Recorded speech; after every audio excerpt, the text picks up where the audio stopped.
This is The Weekly Set, the official podcast of TheTotalScreen.com. Episode 170, recorded August 24th, 2018.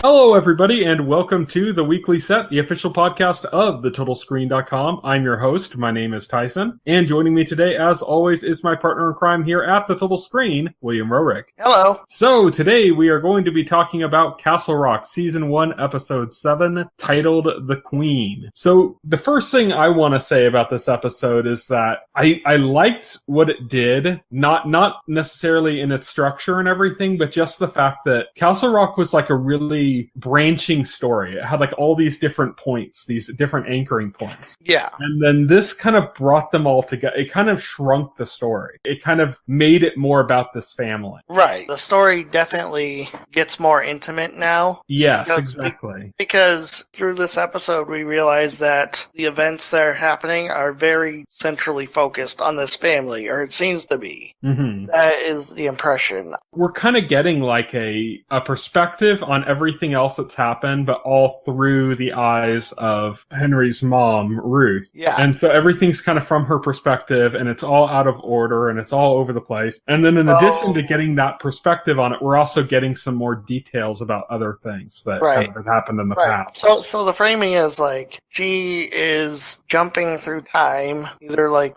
mentally, because she has Alzheimer's, which I don't think the explanation is that simple, or, probably for supernatural reasons, I'm guessing. Yeah, it's probably some combination of both. It's probably some combination of both. It's probably their way of saying that Alzheimer's disease is some kind of a supernatural thing. Yeah, right. So aside from like the beginning episode offering up like Alzheimer's as a cause, we don't really know what's causing this, but you've seen like throughout the season there have been hints of this, of what she's been going through. You've seen hints, and it culminated when she was talking to Henry's son. She confided in him that she loses her place in time at some points. And she has these chess figures that she's been using to kind of anchor herself to the present. Which plays heavily into this episode. Like, the chess pieces are all over it. Yeah, the chess pieces are all over it. So this... She'll be like in some weird scene that took place who knows when, and then she finds a chess piece, and that kind of like roots her back into... Another thing, the interesting thing is, like, we see her in different time periods, but we only see her as she is in the present. Yeah. We don't see, like, her past. There's, like, one scene where she's in the past that we get to see how she appeared in the past, and that's through a mirror. Mm-hmm. Like, literally one scene. But the rest of it, so it's this weird juxtaposition, because we see a lot of the familiar characters around her, like, much younger, but she still appears old as herself. Not just like Henry as a kid, but like, of course, Henry's father who died when he was still a kid. Of course, Henry's also father. The sheriff, the former sheriff. Yep. So we're seeing everybody like through this lens, through like her perspective. And you're also seeing it in different ways too, because sometimes it's like she's in that moment. Yeah, sometimes she's as living that in that sometimes moment. she's watching that moment. Yeah, sometimes she's watching that moment from like outside of herself. Yeah, and it's weird because she'll like have a moment where she's like looking at another version of herself from like this when this moment took place, and that version is like looking back at her, kind of like with a wink in her eye, right? Like they're acknowledging each other, and then she'll snap back to the present moment or something, and it also shows moments that happened in previous episodes. Like again, when she confides, this is like new context, yeah. Again, when she confides in Henry's son about all this, she's spacing out at the beginning of that scene. She's just holding the chess piece and she's kind of spaced out, and he's like, hello, come on. And then she snaps back to reality, and then she explains all this stuff to him. When that scene happens earlier in the season, they've kind of already hinted at this before, so you kind of know what's going on there, like at that, but like this episode, it directly shows you what was going on with her when that scene happened. Yeah, everything's from her perspective, so when she's out of it, we're not just staring at her being out of it like we were before. We're seeing her in a different position and then being snapped back to to reality by somebody saying hello, hello, or Right, and that snaps her into another thing. They also did some cool things. They did something which I imagine they set up similar to the way. Did you ever see the? Well, I'm sure you've seen it. The Buffy episode where they're like in the dream and like they'll like open up a door like to the house and then they'll walk out and they're in the middle of like a high school. Yeah, and, like, I remember that. And the way they filmed that was because like that's literally how the set was set up. Oh, really? That all these buildings were connected like that, and they just kind of used that to make this very surreal. These surreal moments of like walking out your front door of your house to like it's like you're walking out of the principal's office at the high school, and that kind of like that like that crazy kind of stuff. There was some of that going on in here too, where she'd like open up a door to like her kitchen, and then she'd be like in the sheriff's office or something. Yeah, there was a lot of that going on. So it was a lot of. So this is the episode directly following the end of the last episode, where some stuff had gone down and we didn't know her fate. Well, right? we kind of predicted it basically just because not to like pat ourselves on the back. It was kind of obvious. It's just when they tell you too much. We don't know her fate until like the end of this episode, right? But even still, like it's just the idea of like when they tell you, because the episode kind of begins like before Sheriff Ingborn arrives at the house, before the kid is outside, right? Because the episode kind of starts where like he comes in at the scene where he comes in and she's dropped her pills, and then she immediately associates him with her dead husband, and she becomes frightened. She grabs and he's a gun. Communicating to her as if he is her dead husband. Yeah, this is the weird he part. He makes her like a sandwich and he knows things too, which is the weird thing. Yeah, he like hung up a portrait on the wall that was down. It's just like it's really weird. And he asked him, she asked him, "Do you remember what my favorite after dinner ritual was?" And he says, "Draw a bath," and she indicates that he's right. So there's this like mindfuck thing now where you're thinking, is this kid her late husband come back to life, reincarnated in some way? I think he's an antenna. You think he's an antenna? I think he picks up on psychic energies and things that are around him, and he plays them back. So I think that when he was having this very negative effect when he was in jail, it's because he was picking up on all of this negativity and horrors from the prison and reflecting that back out. And I think that's why Molly, when she explained what? How about when he visits that family's home and causes them all to kill each other? Yeah, I think that's what it is. He's like reflecting and amplifying kind of emotions that are there. Mm-hmm. And so I think it's not just reflecting, it's amplifying. So you get that kind of, it's that family thing. You have a family together and they always talk about like, oh, Thanksgiving dinner, that's when you fight with your family, I think it's like that idea, all the kind of stresses of a family, and then it just amplifies it. I think that's kind of what he is. He's like an antenna. So just reflects and amplifies signals, So through her eyes, through her journey, we learn a lot about her late husband's obsession with the voice of God, the schisma, something that they talked about like last week. From a different perspective, they talk about that he had like brain surgery. Yep, he had brain surgery. That's probably when this obsession started, actually. Yeah, that like it was like a tumor that came back or something. Yeah, it was a tumor that came back. There's a scene where Molly comes looking for Henry, and she kind of indicates to Molly that she knew Molly killed her husband the whole time, and that she was happy about it. She said like it was probably the right thing, or she said it's probably the right thing to do, and that caught Molly off guard. That was a small scene, but that was significant to be like, because up till this point we didn't know she was even aware. Yeah. She seems to be pretty much aware of everything. She just doesn't know where she is. Right. She's aware of everything, but she's scattered everywhere. And I'm wondering if she knows that because she went back to that point in time.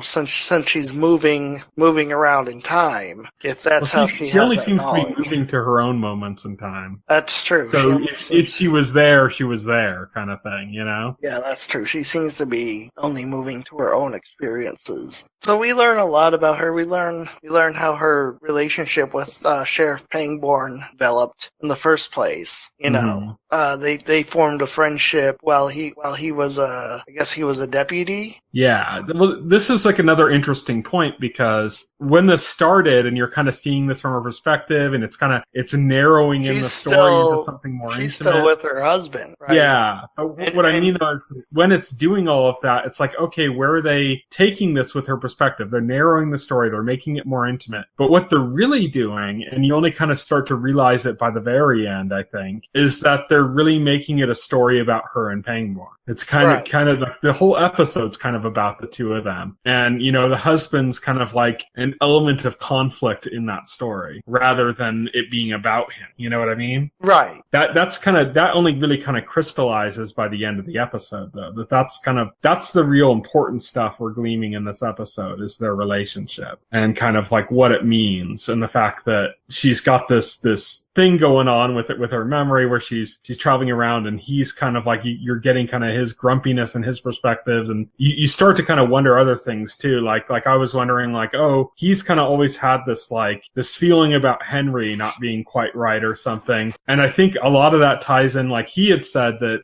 Henry's dad had told him, you know, that Henry had done this and stuff like that. And so we think that that's the reason why. But I think it's also because Ruth has made some vague comments that we see in this episode. Like, I found poison in the trash can after the dog disappeared. Right. I didn't know he could do that. And she worded it like that so that it implies, like, to the Sheriff Pangborn that he's thinking this is Henry did this, you know, that Henry killed this dog and he's like some psychopath. Yet we see in her perspective as it's developing that, like, no, she thinks it's her husband. Yeah. She was talking about her husband because she suspected her husband. She would never suspect Henry for doing that. You know, she would never, like, when she found that, like, her mind immediately went to her husband. It didn't go to Henry. She would never think of accusing Henry of that, you know. And we find out that her marriage with her husband was terrible. He was like a religious fanatic. It's clear that he was very controlling, you know, very authoritarian. Comes in, you know, he asks Henry, like, have you prayed? You know, like that sort of thing. I think that all stems back to, like, you know, them talking about the fact that he had this brain tumor and that she thought it was coming back. Right. And she was trying to convince him to get it treated by saying, you know, God helps those who help themselves. And he's just not buying it. He's like, I'll pray it away and stuff. And it just keeps getting worse and worse. And it's kind of, that's a theme in Stephen King, the kind of like the patriarch going mad. Right. And becoming a danger to his family. You know, that's something you see in, like, The Shining, of course. And it's kind of a common trope of his, I believe. Stephen King was really afraid of his dad going nuts, I guess, huh? Yeah.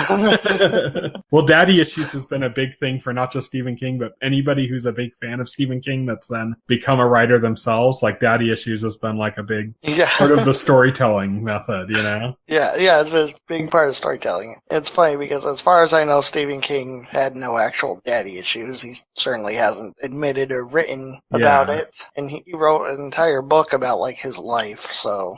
Yeah. But it's a trope he likes. It's a trope he likes, yeah, exactly. So, I mean, we get more confirmation on what we basically knew. Basically that her husband, Henry's father, was not a good man.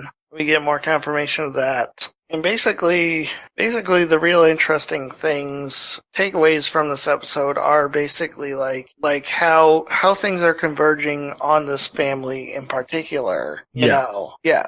You know what I really enjoyed in this episode is there was like an elaborate Chekhov's gun puzzle throughout this whole episode. Right. It was basically about we literally see a gun bullet for this gun. Yeah. It was literally a Chekhov's gun because we see the gun at the beginning. Well, Chekhov's bullets. Chekhov's bullets, right? But the way they played it into it, like when it was such a satisfying moment when she realizes that the location of these bullets it's in the briefcase, you know, that they had shown before. Well, let's set this up because they show a scene in the past where she is set to leave her husband and take Henry with her at the behest of Pangborn, because she was going to run off with Pangborn and take Henry with her. And and as she's packing, she decides to not go through with it, you know. Yeah. And there's also another scene where she's afraid of the kid, psychic kid. You know, she's hiding from him, and she thinks ends it's up her husband. Yeah, she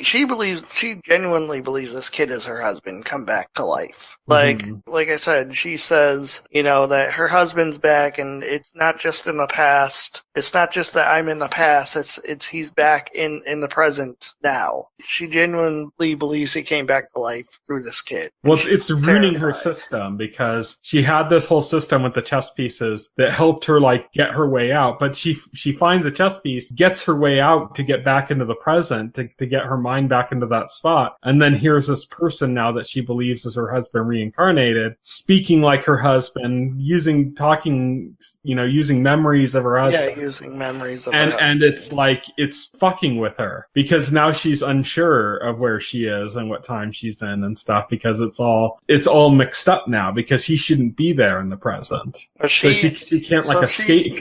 She's hiding from him, and she ends up in the past where she's packing to leave. Mm-hmm. This is another scene where she's watching another version of herself, right? And she's pleading with this past version of herself to just go through with it, just leave, to just leave. And then a little later, so we've seen her packing twice now. This is like the second time. So this is like really kind of pointing at this. But then later we realize... Really Chekhoving that gun. Really Chekhoving that gun, because like, they went to the scene twice. It's like, come on. Then like a little later in the episode we find out that she had packed the bullets. And so because she opened the safe and the bullets weren't in there. Mm-hmm. So where she thought they were. So the bullets are in there. They had buried the dog in the briefcase, you know, or at least her husband did, because it was Sheriff Pangborn. It wasn't their dog. This is part of the confusion. Oh, that's right. Because we've seen earlier in the episode she had talked about, and we'd mentioned it just now in the podcast earlier, but about how they had lost the dog and she never found its body, so she had nothing to bury. Then there was the dog that died, and Pangborn didn't want her to know about it. And she went out of the house anyways and saw this dog that had been hit that was dying, and he was about to slit its throat to kind of put it out of its misery. And it kind of was troubling for her, because it made her think about Henry's old dog that they never got to bury. And it became the point of like, this dog being buried would like make up for the fact that she never buried the one dog. Like kind of like Pangborn himself says, like, so burying this dog like makes up for the missing the dog before. And so he buries the dog in her suitcase. Mm-hmm. Yeah. So this is like all this stuff with the dog that we had mentioned before. It's all part of this puzzle. That right. The dog at the beginning, because they showed the beginning where the dog dies. That confused me, because I genuinely thought that was her dog at first. And I'm like, and it doesn't help that dogs look freaking same. Okay, so like that was kind of like the point, you know, like they were trying to like play with her memory and the way she's jumping around in time and stuff, you know. Right, exactly. She's confusing that, but they just ended up confusing me with that, but yeah. What really made this moment satisfying, though, is when she's in the past and she's talking to her husband, not the kid who's, you know, reiterating his lines, but her like actual husband in the past. And she's saying like, I have a suitcase packed, I'm gonna leave. And he says, no, you won't. You never did. And at first you're like, oh, he realizes that she's trying to escape, but then no, it becomes like a meta thing where she's talking to him and he's like, this already happened. You never left. So you can't change it because it's the past. This has already happened. Right, exactly. And through that discussion about the suitcase, like him talking about the fact that always happened, you always unpacked your bag. You took the gun out and you unpacked your bag. You took the gun out and you unpacked your bag, yeah. And then she said, she had that moment of realization where she's like, I never unpacked the bullets. I just always left the bullets in the bag. And so she digs up the bullets from the bag that the dog is now buried in that bag. Mm-hmm. Apparently, when Sheriff Pangborn like shoved the dog into that suitcase, he never thought to remove the bullets. Seems like they were stuffed in like a sub compartment, like in a thing. You probably just didn't even notice them. Oh, probably. Because she had to kind of like dig around underneath the dog, and it's like one of those like a little elastic pouch things or whatever that the bullets were tucked away in. So she has to like not just dig up the dog, to like reach around its body, and that's like it's emotional just the moment where she opens up the briefcase with the dog in it. You know, yeah it's also disgusting.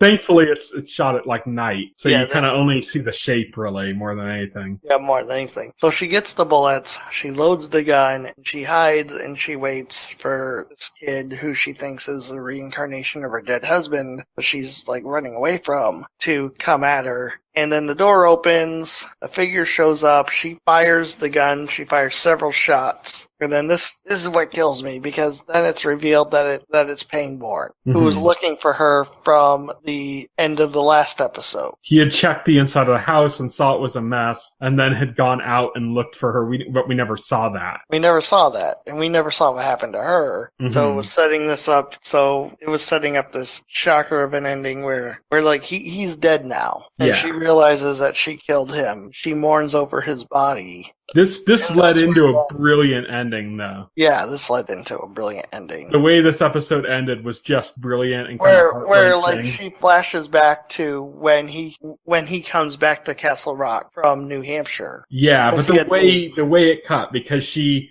left she was like hiding by the garage door basically, and she like left when it became daylight again, walked back into her house like all like with blood all over her and stuff, took a shower. You see like the pink water circling the drain because she's washed off the blood. She gets dressed in a nice dress. Oh yeah, then she comes downstairs and opens the door, and there he is. Exactly. It's like that flashback moment where it's like she just killed him. She came back from killing him, and he's at her door because this is the way she lives. She's out of sync. Yeah, she's out of sync with moments like exactly. So it's she just killed him, but he's not dead to her because she's out of sync with time. So events don't happen. So with her, I think it's safe to say with her character, events don't happen in the correct order in real time. She jumps around between events at random. So at any moment, she's living another moment of her life. I don't think she's supernaturally time traveling. Right. I think this is all in her head. I think there is a supernatural element, but it's the influence it has on her and when she's if she was actually time traveling, like physically, like she, people would know because she'd be like blinking in and out of existence constantly. So it's not. She's not. I don't even think she's like traveling. Like where she can influence the past. I don't think it's that case either. I think this is all memories in her head, and sometimes she's interacting differently. But they won't change because it's similar. It's similar to Bernard on Westworld. What was happening to Bernard in Westworld? Yeah, that's very similar. That's a good point to bring up. It's like that where he's not actually time traveling. It's the way that his puzzle is piecing together, basically. Right, exactly. And so we get that. This is the perspective we get on it. That ending is just like it's heartbreaking. Pangborn is a character. He's one of the few characters like in this show that's like an actual book character too.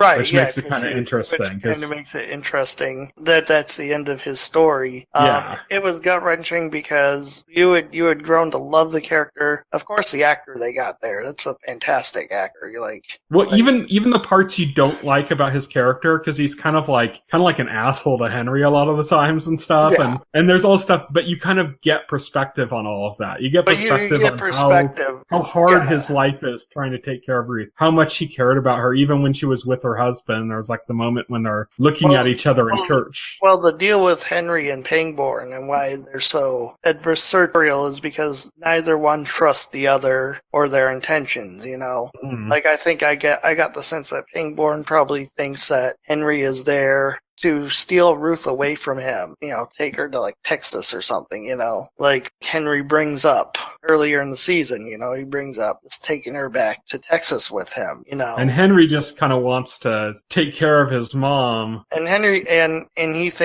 Henry kind of sees Pangborn as an interloper, like he's getting in the way of her getting better treatment. Yeah, he's in the way. Yeah, he sees him as an interloper. He doesn't trust Pangborn's intentions either.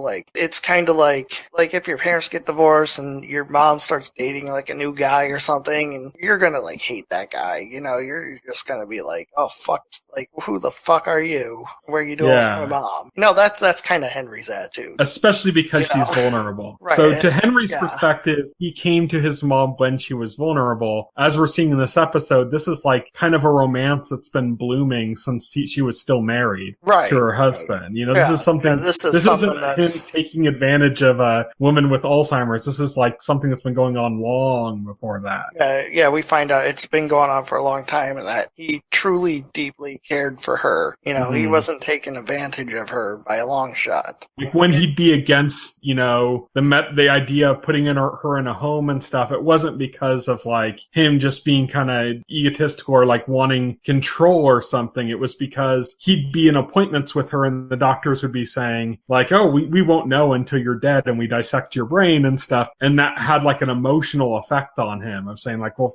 don't talk about when she's dead. Fuck you, Henry doesn't know this because that relationship was largely hidden from him when he was a child, when it started. And, and then when he left, when he went to Texas to become, a lawyer, that's, when Pangborn moved in. And so, Henry was oblivious to this until he comes back to Castle Rock and he finds him there, for the most part. We'd already mentioned, like Pangborn has this kind of twisted, like it seems like not only has he gotten messages from Henry's dad that kind of point to Henry being maybe somewhat of a sociopath or a psychopath kid or something, but we've also gotten those moments where Ruth has spoken out using vague terms like him, in which it seems like, it's made obvious that when she's saying that she's talking about her husband, but that's to us. That's to the audience with perspective. With Pangborn's not picking up on it correctly, and he's seeing it as Henry. Seeing it as Henry, exactly. You have to remember, we have more information than Pangborn in that scene does. So So that's most of this episode. There's I think two other things worth pointing out. One is that the scene where I'll start with the lesser one just because it's and end on the bigger one because it's more dramatic that way. But the lesser one being that when the kid shows up at the house, what we didn't know at that time is that Henry's son was there too, and that he was kind of weirded out by the kid, and she kept kind of like go and take a cab out to this this place and go away for a little bit, and he's like, I don't think I should leave you with him, and she's like, no, don't worry, you don't have to take care of me, I'm a grown up, and so that's kind of like the lesser. That's like a small touch, something that we didn't know about, So now we have somebody with another piece of the puzzle that's still alive. Because obviously Ruth can't explain what happened because she's messed up. Pangborn can't explain what happened because he's dead. And the kid is obviously not going to explain what happened in any way that makes sense to anybody, So now you have somebody that can at least fill in some clues at a later point. I think that's the purpose of that entire scene, is to establish that he was there. Not for the whole thing, but there long enough to kind of put another piece of the puzzle together for the other characters. Sure. The other thing that was important to bring up is also when the kid arrived and he was there and she thought it was her husband in the house, she walks by the TV set and we see that the place he escaped from is on fire and it burned down, and they mentioned 15 dead people dead or something. Well, we knew that from the last episode. That was we knew he burned it when he left, but we knew these people had all died now. No, I'm pretty sure they mentioned that people died last week. That wasn't really I didn't remember that. Yeah. Oh, I thought that was new information. Oh, okay. I guess maybe not. It's new information to Ruth, maybe. Well, she didn't even realize it. She was so off in her own she was so nerves trying to deal with the kid and who she thought was her husband. And right. But that was just repeating information that they revealed last week. Okay. I thought that was new information. I must have missed that in the last week. But that's pretty much it. That's what happened with this episode. I think the real point of this was to bring the story closer together, to make it more intimate, as you said, more about this family than about the whole town. And then also to kind of establish this relationship, to really give us a clear reason to kind of like feel something about this relationship between Ruth and Pangborn before killing Pangborn. Sure. So that's kind of like the kind of focal points of the episode. So I should say up front now that we are not going to be talking about Castle Rock next week, but the week after we are going to be talking about episodes 8 and 9, like a double episode, a double discussion of Castle Rock. The reason we're not doing it next week is because next week is the beginning of the fall season, and so that's what we're going to be doing. We're going to be doing our fall preview as we always do. We're going to go over the new and returning shows of the fall season that we're interested in. We're not going to cover every show, but I'm going to have a fall season article up sometime early next week, and we're going to use that kind of as a basis and then narrow it down to, usually we do about 10 shows that we point out as like being kind of the more interesting ones, either new or returning. And interesting meaning not necessarily good. You know, it could be that it's a good show that we're excited for. It could just be it's interesting because it's like something that a weird situation, you know, like it has an actor in it that we like, or it's got, you know, a premise that's kind of weird, or it has some loose connection to another show. It could be anything like that to actually being something we really want to watch. So that's what we're doing next week. But until then, here's what's coming up in the week ahead. By the time this podcast is available, actually right now, Friday, August 24th, 2018, The Innocents has come to Netflix. We might be talking about that in a future podcast, but no promises. Also, Ghoul debuted on Netflix. It's another foreign series. It's a foreign like horror series. Safe Harbor debuted on Hulu. And then on Tuesday, August 28th, Greenleaf comes to OWN. On Thursday, August 30th, $1 comes to CBS All Access, proving that it's not just Star Trek on CBS All Access. They have 2 other shows. Yay! I'll probably like re-up when the Cap Card Star Trek show comes out. That's gonna be. I'll just get it. I think I said I'd get it at the end of season 1 of Discovery, but that's already happened. So maybe I'll get it sometime towards the end of season 2 and like just binge through Discovery. And they kind of like hinted earlier when they announced the card show that they want to double, triple, quadruple down on Star Trek. So yeah, they said they want to have like there's always something Star Trek on. Yeah, exactly. At all times. So because like that's the only major IP they have.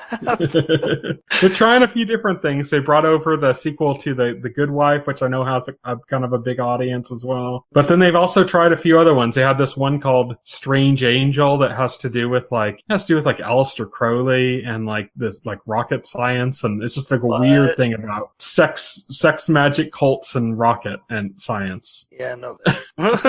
And then this show $1 is another one for CBS All Access. So if you really want to watch Star Trek Discovery, you might want to check out $1 too, which is I believe it's a story where it's tracing a dollar bill as it's traveling around a town, and it's tied to this incident or something that you're seeing from different perspectives, and it's kind of following this $1 bill. So that's kind of the premise of that. Then next Friday, August 31st, 2018, Jack Ryan debuts on Amazon. This is what's his name from The Office? Krasinski. Yeah, Krasinski. John Krasinski playing Jack Ryan, who's of course like the most famous character of the Tom Clancy spy characters. He's been played by like Harrison Ford and Ben Affleck and some other people. So this is a new kind of iteration on that. Heard really good things about that series. That's on Amazon.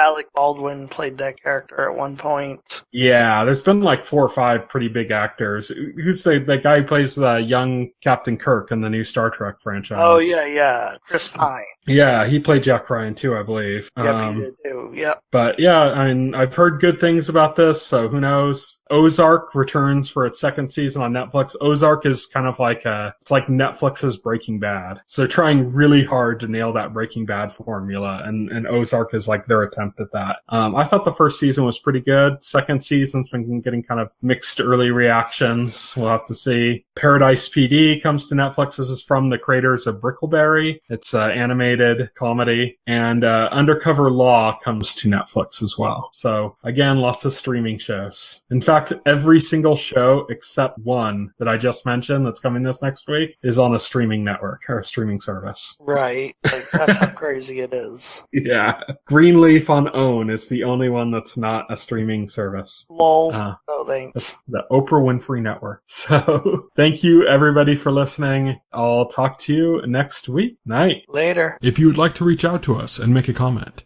send an email to contact@thetotalscreen.com. Stay tuned to The Total Screen for the very best